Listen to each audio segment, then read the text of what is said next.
আসসালামু আলাইকুম। আজকে আমরা আলোচনা করব জিঙ্ক বি সিরাপ নিয়ে। এই সিরাপ খাওয়ার সঠিক নিয়ম কি? কারা খেতে পারবেন, কারা খেতে পারবেন না?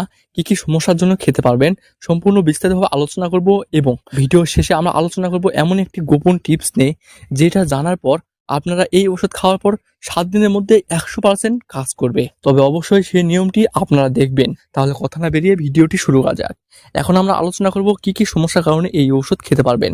যাদের খাবারের প্রতি অরুচি, খাবার খেলে বমি বমি ভাব হয়, খাবার খেতে পারছেন না, খাবারের প্রতি একেবারেই অনীহা এবং খাবার খেলে পেট ব্যথা করে, বায়ুজনিত কারণে পেট ব্যথা করে, বমি বমি ভাব হয়, অতিরিক্ত ওজন কমে গেছে এবং ঘুম হচ্ছে না, মুখ চোখ বসে গেছে, তাদের জন্য এই ওষুধ খুবই কার্যকারী। এখন আমরা আলোচনা করব খাওয়ার সঠিক নিয়ম বয়স অনুযায়ী।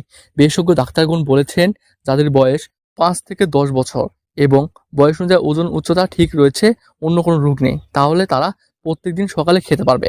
কিন্তু যদি আপনার বাচ্চার বয়স ১১ থেকে ১৫ বছর হয়ে থাকে এবং বয়স অনুযায়ী ওজন উচ্চতা ঠিকই রয়েছে, অন্য কোনো রোগ নেই, তাহলে রাত্রে খেতে পারবে খাবার পর।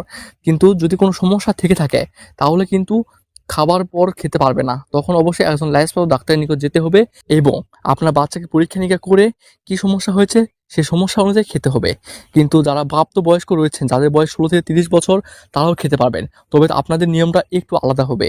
আপনাদের নিয়ম হচ্ছে, যদি আপনার বয়স অনুযায়ী ওজন উচ্চতা ডায়াবেটিস বা স্বাভাবিক থাকে, অন্য কোনো রোগ নেই, তাহলে আপনারা অবশ্যই একদিন পর পর সকালে খেতে পারবেন।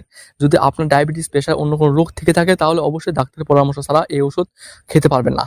তবে অবশ্যই মনে রাখবেন, ছোট বাচ্চারা, প্রেগনেন্ট মহিলা এবং ডায়াবেটিস রোগীরা এই ওষুধ খাওয়ার পূর্বে অবশ্যই ডাক্তারের পরামর্শ অনুযায়ী সেবন করবেন, এছাড়া সেবন করবেন না। কিন্তু যে বিষয়টি আমাদের মাথায় রাখতে হবে সেটা হচ্ছে, অনলাইনে দেখেছেন বা আপনার আপনজন খেয়েছে, আপনার আপনজন বাচ্চাকে খাওয়াচ্ছে, তাহলে আপনারা এই ওষুধ নিয়ে আসে আপনাদের বাচ্চাকেও খাওয়াচ্ছেন, এতটা বিশ্বাস রয়েছে, এই ধরনের কাজ করবেন না।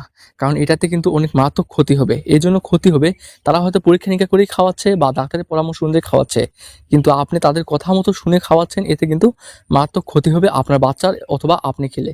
এই জন্য আপনারা যে কোনো ওষুধ খাওয়ার পূর্বে একজন লাইসেন্সপ্রাপ্ত ডাক্তারের নিকট পরামর্শ নিয়ে এরপর ওষুধ খাওয়া শুরু করবেন। এই বিষয়টি কেন আমরা আলোচনা করলাম? অনেকেই দেখছেন যে এই ওষুধ খাওয়ার ফলে ক্ষতি হয়েছে। কেন ক্ষতি হয়েছে? এরকম নিজেদের খেয়েছে, কিভাবে খেয়েছে, এগুলা কোনো প্রকার ডাক্তারের সঙ্গে পরামর্শ নেয়নি, যার কারণে কিন্তু ক্ষতি হয়েছে। আর যারা ডাক্তারের পরামর্শ অনুযায়ী খেয়েছে, তাদের কিন্তু ১০০% গ্যারান্টি কাজ করেছে। এখন আমরা আলোচনা করবো সেই গোপন টিপস নিয়ে, যেটা আমরা ভিডিওর শুরুতে বলেছিলাম। সেটা হচ্ছে যে, যদি ডাক্তার আপনাকে এই ওষুধ দিয়ে থাকেন বা যে কোনো ভিটামিন ওষুধই হোক না কেন, আপনার শরীরের অবস্থা খারাপের জন্য দিয়ে থাকে, তাহলে অবশ্যই সেই ওষুধের পাশাপাশি আপনারা একটু কিশমিশ, মধু এবং কাজু বাদাম খাবেন, অথবা আপনারা প্রত্যেকদিন সকালে ঘুম থেকে উঠে খাবেন। তাহলে আপনাদের শরীরের অবস্থা এমনিতে অটোমেটিকলি ভালো হবে এবং প্রাকৃতিক খাবার অনুযায়ী ভালো হবে, আর ঔষধ আপনার কার্যকারিতাকে আরো বাড়িয়ে দিবে। এই কাজটা যদি আপনারা করেন, তাহলে আপনাদের এই সমস্যা মাত্র ৭ দিনের মধ্যেই, একেবারে গ্যারান্টি না, তবে ৭ দিনের মধ্যে আপনারা বুঝতে পারবেন আপনাদের শরীরের অবস্থা কতটা পরিবর্তন হয়েছে। সো দেখা হচ্ছে নেক্সট ওষুধ নিয়ে। আপনার সকলে ভালো থাকবেন। আসসালামু আলাইকুম ওয়া রাহমাতুল্লাহ।